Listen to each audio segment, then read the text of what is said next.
اللهم صل علی خدا رحمتت کنه.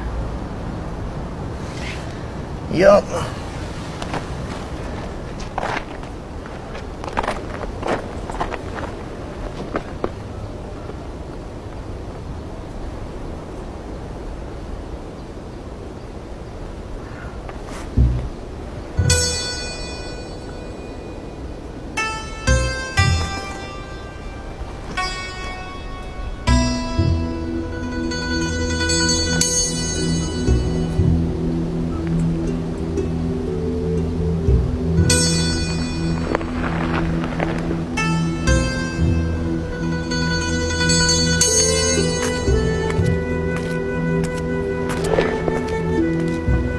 آهای پیرمرد بیا.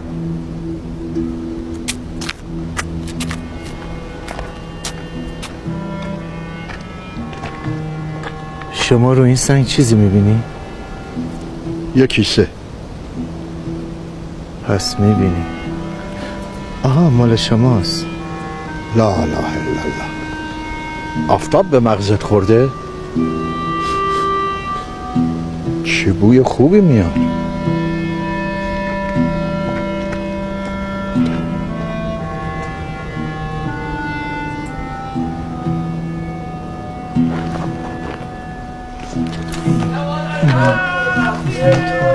بزایی کاسه بچه داریم چه خوشی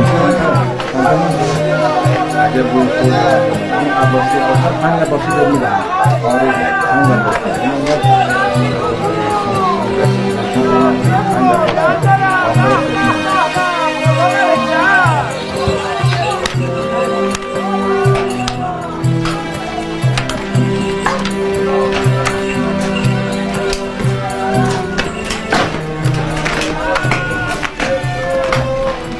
سلام علیکم آجا.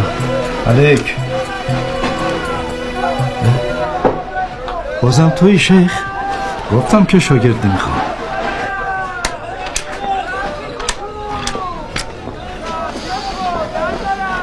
چطوری؟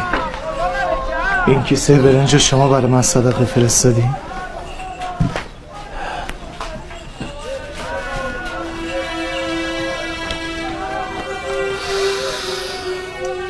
چه عطری داره این برنج.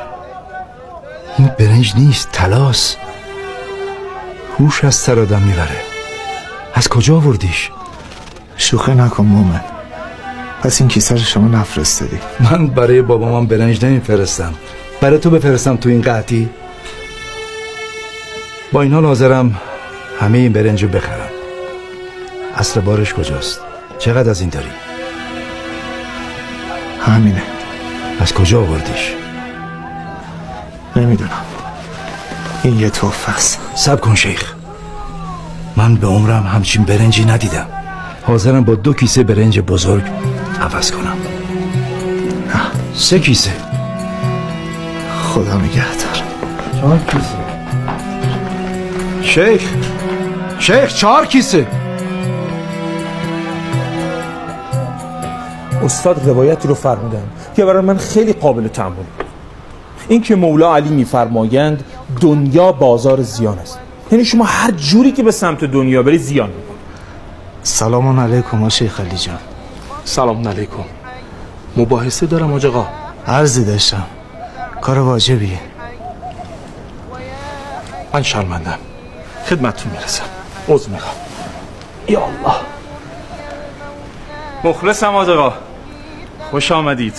عرض ادب. بزرگواری. ز درا و شبستان ما منور کن. باشه کار مهمی دارم. عجله دارم. در خدمتتون هستم. یا الله. جان جهان دوش کجا بوده ای؟ خبریه؟ این چشم و گوشمون بسته است، دماغمون که باز. حاج آقا جان شیخ علی تو این قحطی رو نداری؟ این بوی عجیب غریب از کجاست؟ آخ که روحم جدا شد از افسار جسم. شیخ علی انقدر سر به سرم نذار. کار فوری دارم. نه دیگه حاج آقا، تا نگید نمیشه. مدعی خواست که آید به تماشاگه راست. زهره ندارم که بگویم تو را. بی من بیچاره چرا بوده حاج آقا؟ ببخشید. کار فوریتون رو بفرمایید. با شیخ علی، هر زمان زکریا به دیدار مریم میرفت در محراب طعامی میدید که از نزد خداوند آمده بود. بسم الله الرحمن الرحیم.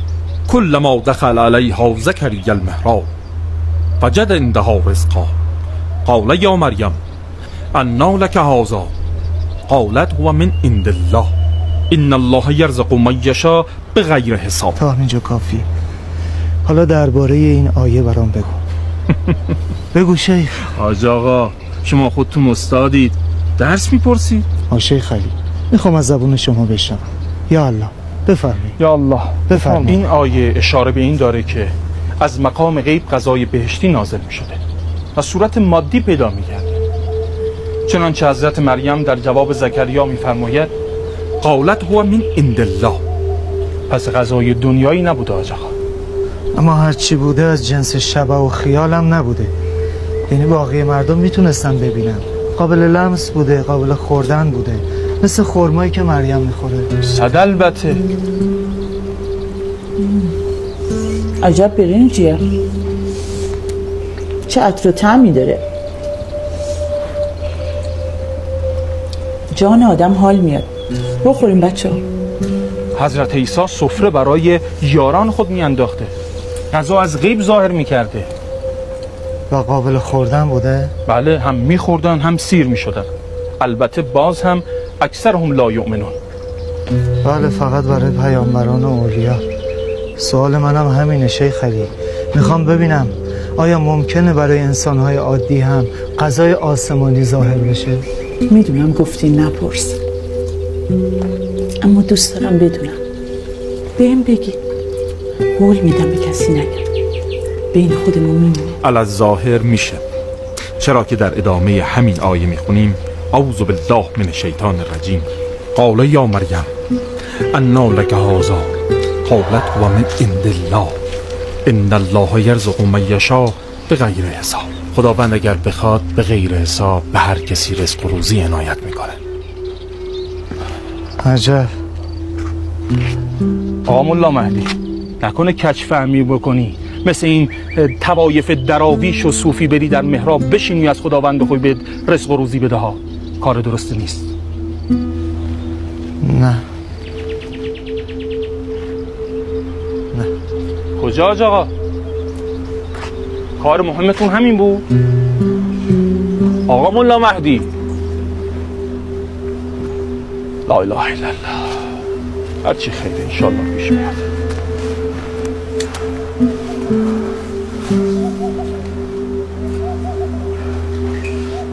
چی شده؟ چرا اینقدر عرق کردی؟ چیزی نیست، یکم ناخوش احوالم. ناخوشی؟ قضیه این کیسه برنج چیه؟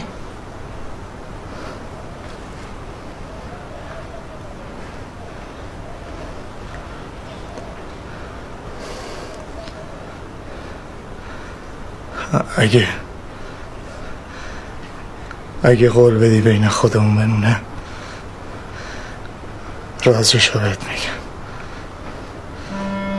چه رازی؟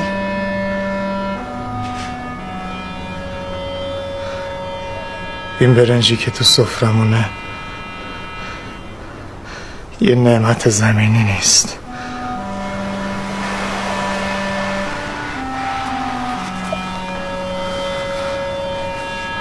نمیفهمم. هر برنجی از زمین در میاد. زمین این برنج و زمینی که رو اون راه میریم فرق میکنه. مهدی جان، گرسنگی بهت فشار آورده، بیا غذا بخور.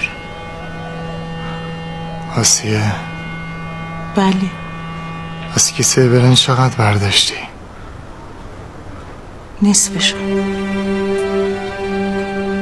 برو یه سر به کیسه بزن.